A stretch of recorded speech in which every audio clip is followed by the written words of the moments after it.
हाँ, तो सबसे पहले हम लोग बात करते हैं डीएलएड एग्जाम के बारे में। ठीक है, 2025 आप सभी को पता होगा कि डीएलएड का जो भी एंट्रेंस पेपर होता है वो सीबीटी बेस्ड होता है। सीबीटी का मतलब समझ रहे हैं ना, कंप्यूटर बेस्ड। ठीक है, तो कंप्यूटर बेस्ड टेस्ट होता है। तो जान लीजिए कि जो भी लोग नए हैं वो डर जाते हैं कि कंप्यूटर हम तो चलाए नहीं है, हम कैसे क्या करेंगे क्या नहीं करेंगे, वहाँ पे जाकर कहीं हम कंफ्यूज ना हो जाए, कहीं मेरा टाइम लैप्स ना हो जाए, कहीं मेरे से कोई क्वेश्चन ना छूट जाए। ऐसा कुछ नहीं है, आपको टोटल 2.5 घंटे का समय मिलेगा वहाँ। ठीक है, टोटल आपको 2.5 घंटे का समय मिलेगा।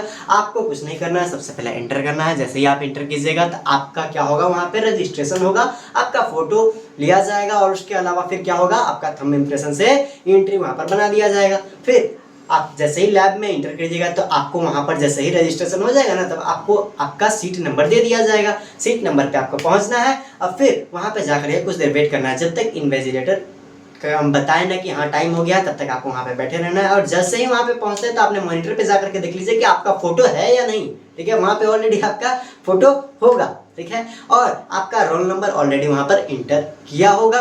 ठीक है, अब उसके नीचे आपसे पासवर्ड मांगा जाएगा। हालांकि पासवर्ड आपका डेट ऑफ बर्थ होगा, लेकिन इन्विजिलेटर आकर के खुद आपको बताएगा कि हाँ ऐसे ऐसे वाली बात है, आपको वहाँ पर अपना डेट ऑफ बर्थ डालना है। ठीक है, अब जैसे ही आपको अप्रॉक्स उसमें टाइम शो कर रहा होगा 9 मिनट या 10 मिनट होगा, तो इन्विजिलेटर आएगा और आपको बोलेगा सभी आदमी अपना अपना डेट ऑफ बर्थ डाल दीजिए, क्योंकि वही आपका पासवर्ड रहता है। ठीक है, अब डेट ऑफ बर्थ डालिएगा और उसके बाद फिर लॉगिन कीजिएगा। अब आप उसमें इंग्लिश मीडियम और हिंदी मीडियम दोनों तरीके से आप एग्जाम दे सकते हैं। वहाँ पे मोड सेलेक्ट कर लीजिएगा। स्टार्टिंग में पहले आपसे पूछा जाएगा कि हाँ कौन सा मोड में आप पेपर देना चाहेंगे। अब आप उसमें हिंदी लगा रहे हैं या फिर इंग्लिश लगा रहे हैं, डजेंट मैटर, आप कोई भी लगा सकते हैं। और फिर जैसे ही आप क्वेश्चन दीजिएगा तो मान लीजिए फर्स्ट क्वेश्चन आपका यहाँ पर आया क्या, इंग्लिश में। ठीक है, आपने लगाया हुआ था हिंदी, कुछ नहीं, ऊपर में यहाँ पर एक लैंग्वेज चेंज का ऑप्शन आएगा, उस पर आप अपने माउस से क्लिक कीजिएगा और वहां से आप इसको लैंग्वेज को चेंज कर सकते हैं और सेव कर दीजिएगा। सेव नेक्स्ट पे जैसे कीजिएगा तो वो ऑलरेडी सेव हो जाएगा। यही है कुछ। तो सीबीटी बेस्ड एग्जामिनेशन में ज्यादा डरने की बात नहीं है। 2.5 घंटे का आपका पेपर होगा, अच्छे से आप एग्जाम दीजिएगा।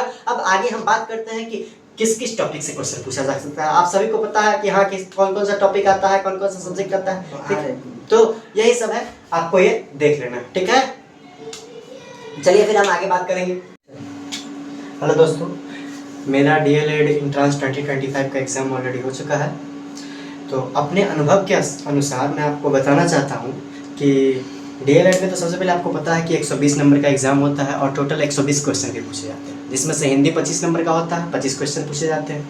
फिर आगे मैथ भी 25 नंबर का होता है और मैथ में भी 25 को क्वेश्चन पूछे जाते हैं। फिर नेक्स्ट रीजनिंग 10 नंबर का होता है और 10 क्वेश्चन पूछे जाते हैं। हिंदी और उसके बाद साइंस होता है 20 नंबर का और एसएसटी होता है 20 नंबर का। ठीक है, तो सबसे पहले जान लीजिए क्या कि हिंदी जो कि बहुत अच्छा वेटेज देता है इसमें, और मैथ जो कि वो भी बहुत अच्छा वेटेज, लगभग हिंदी और मैथ मिला करके 50 नंबर का क्वेश्चन आ जाता है, जिसमें से हिंदी में कौन कौन सा इंपॉर्टेंट टॉपिक है और लगभग उनसे कितने क्वेश्चन आ चुके हैं। ठीक है, तो मैं अपने अनुभव के अनुसार बता रहा हूँ कि हिंदी में एक मोस्ट इंपॉर्टेंट टॉपिक है जिसका नाम है अलंकार।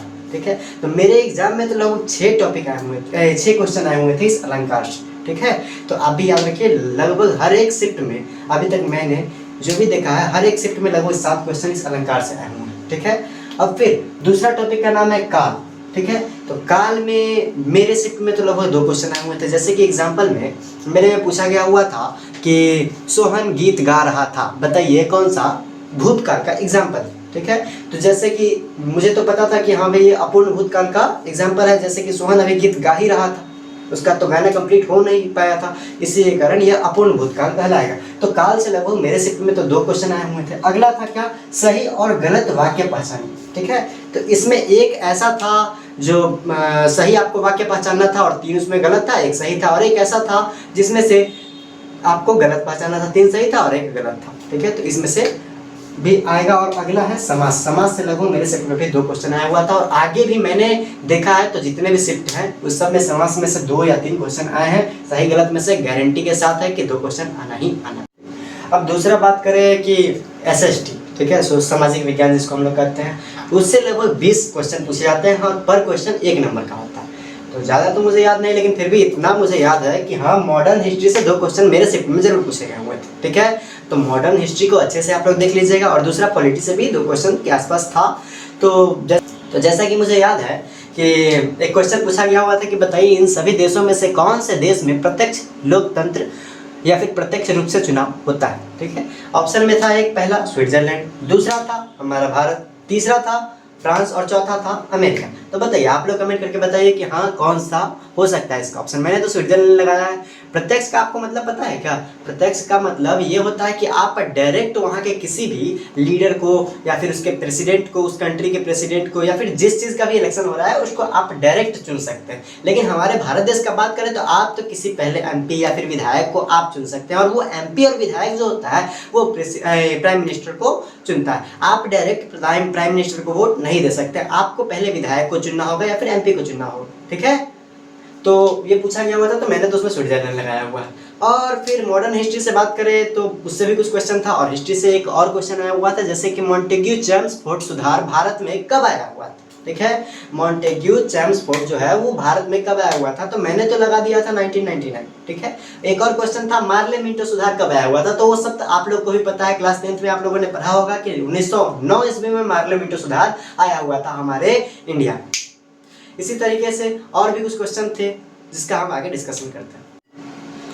अब बात करते हैं हम साइंस के बारे में। विज्ञान के क्षेत्र में तो सबसे पहले जान लीजिए बायोलॉजी से कुछ क्वेश्चन पूछे जाएंगे, और उसमें से आपसे पूछा जाएगा कि निम्नलिखित में से कौन सा इस चीज़ का उदाहरण है, निम्नलिखित में से कौन सा इस चीज़ का उदाहरण है, इस टाइप का क्वेश्चन पूछा जाएगा। जैसे कि ये क्वेश्चन आपसे पूछ सकता है कि बताइए which of the following is the example of symbiotic, ठीक है। तो सिम्बायोटिक का एग्जाम्पल कौन? पहला ऑप्शन मैं आपको दे रहा हूँ, फंजाई एंड बैक्टीरिया, ठीक है। दूसरा एल्गी एंड फंजाई, तीसरा एल्गी एंड बैक्टीरिया, चौथा ऑल ऑफ दिस। बताइए कौन हो सकता है? कमेंट करके आपको बताना है कि इसका आंसर कौन हो सकता है, ठीक है। इस तरीके का और भी क्वेश्चन आपको देखने को मिल सकता है, और फिजिक्स में भी हो सकता है कुछ। आप फार्मूला बेस्ड याद कर लीजिए, जैसे कि आपसे पूछ सकता है बताइए रेसिस्टेंस बराबर क्या होता है, तो आप लोगों ने याद किया होगा कि V बराबर IR होता है। इस तरीके से आप R का फार्मूला निकाल सकते हैं कि नहीं निकाल सकते? तो आप इसलिए निकाल सकते हैं, आप लोग से आसानी से निकल जाएगा ना, ठीक है। फिर आपसे केमिस्ट्री में भी कुछ पूछ सकते हैं कि बताइए ये किस चीज़ का सूत्र है, जैसे कि बेकिंग सोडा का आपसे सूत्र पूछ सकता है। उसके अलावा HCl जो कि हाइड्रोक्लोरिक एसिड होता है उसका भी आपसे पूछ सकता है। उसके अलावा प्लास्टर ऑफ पेरिस का आपसे पूछ सकता है, एक्सेट्रा एक्सेट्रा। तो जितना भी सूत्र होता है वो सारे सूत्रों को आप याद कर लीजिए, ठीक है। ये मोस्ट इंपॉर्टेंट क्वेश्चन है। उसके अलावा साइंस में आपसे और क्या क्वेश्चन पूछ सकते हैं, तो जैसे कि आपसे कुछ न्यूमेरिकल वगैरह भी, छोटा मोटा जो न्यूमेरिकल, जैसे कि ओम के सिद्धांत पे 10th में आप लोगों ने पढ़ा होगा ओम का सिद्धांत, ठीक है। उस ओम के सिद्धांत पे एक आध न्यूमेरिकल आपसे पूछा जा सकता है। हालांकि ज़्यादा संभावना नहीं है, लेकिन फिर भी चांस रखिए कि पूछा जा सकता है। अगला सब्जेक्ट का बात करें तो अगला मैथ, ठीक है। ये बहुत ही ज़्यादा हाई वेटेज कहलाता है। इसमें लगभग 25 क्वेश्चन 25 नंबर का पूछा जाता है, ठीक है। सबसे पहले याद रखिए परसेंटेज आपसे पूछा जाएगा। परसेंटेज में किस तरीके का क्वेश्चन? आसानी परसेंटेज नहीं आपसे पूछा जाएगा, हो सकता है इस तरीके का क्वेश्चन पूछा जाए, जैसे बताइए कि 50%, 20%, नहीं 1 मिनट सॉरी, जैसे आपसे पूछा जा सकता है ये 20%, 20%, 10% का इक्विवेलेंट फ्रैक्शन आपको निकालना है। इक्विवेलेंट फ्रैक्शन आपको निकालना है, इक्विवेलेंट परसेंटेज, अरे इक्विवेलेंट परसेंटेज आपको निकालना है।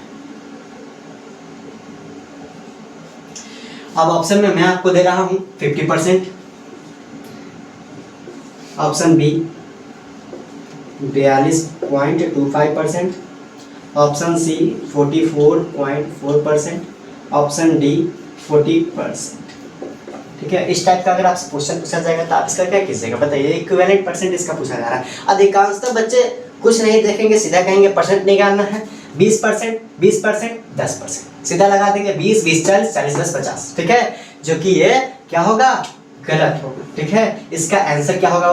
तो इसका आंसर होगा 42%। क्यों? क्योंकि इसमें इक्विवेलेंट परसेंटेज के बारे में पूछ रहा है। तो इस तरीके का मैथ में क्वेश्चन आपसे परसेंटेज से पूछा जा सकता है। उसके अलावा डिस्काउंट से क्वेश्चन आ सकते हैं, 1 या 2 क्वेश्चन आपसे डिस्काउंट से भी आ सकते हैं, इसलिए इसको भी आप देख लीजिएगा। और एपीजीपी से क्वेश्चन तो आ ही सकते हैं, जो आप लोगों ने पढ़ा होगा एपीजीपी, ठीक है। तो इससे आप हर हाल में देख लीजिएगा, इससे भी क्वेश्चन आ सकते हैं। और उसके अलावा ट्रिगोनोमेट्री है, ट्रिगोनोमेट्री से मे भी 2 क्वेश्चन आने की ज़्यादातर संभावना रहती है। और इसका जो भी फार्मूला वगैरह है ट्रिगोनोमेट्री का, उसको आप हर हाल में सबसे पहले देख लेंगे, ठीक है। अब बात करते हैं हम इंग्लिश के बारे में, ठीक है। तो इंग्लिश में लगभग डीएलएड के एग्जाम में 20 क्वेश्चन पूछे जाएंगे, जो कि 20 नंबर का होता है। अगर 20 क्वेश्चन पूछे जाएंगे, 20 क्वेश्चन में से याद रखिए पहला एक टॉपिक है नॉन फाइनाइट, इससे अच्छा खासा क्वेश्चन पूछा जाता है 3000 क्वेश्चन। उसके बाद वॉइस से लगभग 2 क्वेश्चन पूछे जा सकते हैं, ठीक है। किसी शिफ्ट में 4 भी हो सकता है, 3 भी हो सकता है, लेकिन कम से कम 2 क्वेश्चन वॉइस से भी रहेंगे। नरेशन से लगभग 1 क्वेश्चन आते हैं, ठीक है। इससे लगभग 1 क्वेश्चन, वॉइस से लगभग 2 क्वेश्चन, और इससे लगभग 4 या फिर 5 मान लीजिए। उसके बाद अगला बात करते हैं फ्रेज से भी लगभग 4 या फिर 5 क्वेश्चन पूछे जाने की संभावना होती है। अब बात करते हैं इडियम से लगभग 2 क्वेश्चन के आसपास पूछा जाता है। इडियम्स का मतलब मुहावरा होता है, इंग्लिश में आपको पूछा जाएगा इडियम्स, ठीक है, और उसका आपको जवाब देना पड़ेगा। तो ये हो गया कुछ मोस्ट एक्सपेक्टेड टॉपिक हो गया जिससे क्वेश्चन आएगा। लगभग देख लीजिए 5 हो गया, अगर इससे 4 भी पूछता है, इससे 2 भी पूछता है, इससे 4 और इससे 2 पूछता है, तो समझिए 4 4 8 8 4 12 क्वेश्चन आपका इंग्लिश से हो गया, जबकि 20 क्वेश्चन पूछा जाएगा। अगला टॉपिक है क्या, रीजनिंग। अब बात करते हैं रीजनिंग के बारे में। तो जान लीजिए रीजनिंग से लगभग 10 क्वेश्चन पूछे जाते हैं। हालांकि रीजनिंग बहुत ही ज़्यादा इजी टॉपिक होता है। तो सबसे पहले जान लीजिए रीजनिंग में ब्लड रिलेशन से क्वेश्चन आ सकते हैं, ठीक है। तो सबसे पहला टॉपिक हो गया कौन सा, ब्लड रिलेशन। ब्लड रिलेशन से लगभग 1 या 2 या 3 के आसपास आते हैं क्वेश्चन। तो मान करके चलिए इसमें एवरेज 2 क्वेश्चन ब्लड रिलेशन से आपसे पूछेंगे। जैसे कि आप लोगों ने सुना होगा कि मेरे मामा के, फूफा के, मौसी का, इस टाइप का जो ब्लड रिलेशन होता है ना, उस टाइप का हर हाल में 2 क्वेश्चन पूछे जाने की संभावना। अगला आपसे बहुत ही इजी क्वेश्चन पूछा जाएगा जो कि मैथ का हो सकता है, ठीक है। जैसे कि आपसे पूछा जा सकता है बहुत ही ज्यादा यूनिटरी मेथड, तो आप जानते होंगे, ठीक है। यूनिटरी मेथड से या फिर कोई भी मैथ का जो हल्का टॉपिक होगा वो आपसे पूछा जाएगा। जैसे कि आपसे पूछा जाएगा बताइए 1 केजी चीनी का दाम 40 रुपया है, तो बताइए 5 केजी चीनी का दाम कितना हो सकता है। तो इस टाइप का क्वेश्चन आपसे वो यूनिटरी मेथड का पूछ सकता है, या फिर जो भी मैथ का इजी टॉपिक होगा, सबसे इजी जिसको आप समझते होइएगा, उस टाइप का आपसे क्वेश्चन पूछा जा सकता है। अब अगला जिसमें बच्चा ज़्यादातर कंफ्यूज हो जाते हैं, ठीक है। तो अगला एक है, जैसे कि आपसे पूछा जाएगा कि एक लाइन की श्रृंखला बनी हुई है जिसमें से राहुल नाम का एक लड़का है जो दाईं तरफ से स्टार्ट करता है काउंटिंग नंबर। मान लीजिए कि यहाँ पर कोई लाइन बना हुआ है, ठीक है, मान लीजिए एक लाइन बना हुआ है, राहुल नाम का कोई एक लड़का है जो दाईं तरफ से अगर हम काउंटिंग स्टार्ट करते हैं तो वो आ रहा है 4th नंबर पे, ठीक है। राहुल नाम का लड़का है, दाईं तरफ से स्टार्ट करते हैं तो आ रहा है 4th नंबर पे। और इस साइड से अगर स्टार्ट करते हैं, ठीक है, तो दूसरी साइड से अगर हम स्टार्ट करते हैं तो कितना नंबर पे आ रहा है, तो लगभग 9th नंबर पे आ रहा है, ठीक है, 9th नंबर पे आ रहा है, ठीक है, ये आ रहा है। तब इसका आपको बताना है कि बताइए टोटल लाइन में आदमी कितना है। तो इसका आप कैसे कीजिएगा, तो सबसे पहले जान लीजिए कोई दिक्कत नहीं है। आपको क्या बता रहा है कि ये दाईं साइड से है तो ये 4 नंबर पे है, और बाईं साइड से है तो कितना नंबर पे है, 6 नंबर से। तो कुछ नहीं, 4 + 6 दोनों को ऐड कर दीजिए, 4 + 6, तो 4 + 6, ठीक है। 4 + 6 कितना होता है, 10 होता है, ठीक है। 4 + 6 आता है आपका 10, ठीक है, 10। और कुछ नहीं कीजिए, जो भी आंसर आया है उसमें से 1 को घटा दीजिए, ठीक है। तो हमने आपको बताया था कि राहुल इधर से आ रहा है 4थे नंबर पे, और इधर से काउंट कर रहे थे 6ठे नंबर पे आ रहा है। तो देखते हैं वाकई इसका बात सही हो रहा है कि नहीं हो रहा है। मेरा तो आंसर आया क्या कि टोटल इसमें आदमी कितने होंगे, 9 होंगे आदमी। देखते हैं काउंट करके। तो सबसे पहले देखिए, तो जैसा कि हम आपको बताए थे कि मेरा आया है 9, ठीक है। तो अब हम इसमें से 9 लाइन करके देखेंगे। जैसे कि हम पहले 9 खींच देते हैं, एक लाइन हो गया, 1 2 3 4 5 6 7 8 9। मैंने यहाँ पे 1 2 3 4 5 6 7 8 और 9 मैंने बता दिया कि हाँ टोटल इसमें मेरा 9 आया। अब देखते हैं कि मेरा ये थ्योरी काम कर रहा है कि नहीं कर रहा। तो सबसे पहले देखिए राहुल को बताया था कि इस साइड से 4 नंबर पे आ रहा है, ठीक है। तो 1 2 3 4, ये देखिए 4 नंबर पे आ रहा है, ठीक है। अब दूसरे साइड से हम आपको बताते हैं क्या कि 6 नंबर पे आ रहा है। तो 1 2 3 4 5 6, देखिए 6 नंबर पे आ रहा है ना, राहुल मतलब यहाँ पे, ये है आपको राहुल यहाँ पर, ठीक है। तो 1 2 3 4 इधर से कर रहे हैं तो 4 नंबर पे आ रहा है, इधर से कर रहे हैं तो 6 नंबर पे आ रहा है। मतलब ये थ्योरी बिल्कुल सही है। तो आपको अगर इस टाइप का क्वेश्चन पूछा जाए तो कुछ मत कीजिएगा, पहले एक साइड का फिर प्लस दूसरे साइड का, दोनों को प्लस कर दीजिएगा। जो भी आंसर आएगा उस आंसर में से आपको 1 घटा देना है, और इस टाइप का क्वेश्चन आप सॉल्व कर सकते हैं। दूसरा अगला बात करें तो कैलेंडर से हो सकता है आपसे पूछ जाए कि बताइए कि ये एक महीना है, उस महीना में मान लीजिए कि मंडे इतने तारीख को पड़ रहा है, तो आपको बताना है कि क्या कहते हैं 25 तारीख को कौन सा दिन पड़ रहा है, ठीक है। जैसे कि मान लीजिए अभी 5 मई है, ठीक है। तो 5 मई को मान लीजिए संडे पड़ रहा है, तो वही आपसे पूछ देगा बताइए 30 मई को कौन सा दिन पड़ रहा है। तो इस तरीके का आपसे कैलेंडर से क्वेश्चन पूछा जा सकता है, ठीक है। तो ये कुछ इंपॉर्टेंट टॉपिक हो गया। अब कुछ जीके जीएस से भी क्वेश्चन आपसे पूछे जा सकते हैं। जैसे कि कुछ क्वेश्चन आपसे पूछेंगे क्या कि बताइए कि घनत्व के मामले में बिहार के कौन से जिले का घनत्व सबसे अधिक है। घनत्व का मतलब समझ रहे हैं, एरिया कम आदमी ज्यादा, ठीक है। तो हो सकता है ये क्वेश्चन पूछ दे, याद रखिएगा। घनत्व के मामले में बात किया है तो शिवहर एक ऐसा जिला है जहां पर सबसे ज्यादा घनत्व रेट है, ठीक है। कोई दिक्कत? अब आपसे पूछा जा सकता है, हो सकता है क्या कि कुंड के बारे में क्वेश्चन पूछा जा सकता है, तो याद रखिए ऋषि कुंड हो गया, फिर आपसे सीता कुंड हो गया, रामेश्वरम हो गया, लक्ष्मण कुंड हो गया, ये सब के सब कहाँ पे पाए जाते हैं? तो मुंगेर में पाए जाते हैं। ठीक है, ये सब कुछ कुंड है, ये सबको आप अच्छे से याद करके रख लीजिए।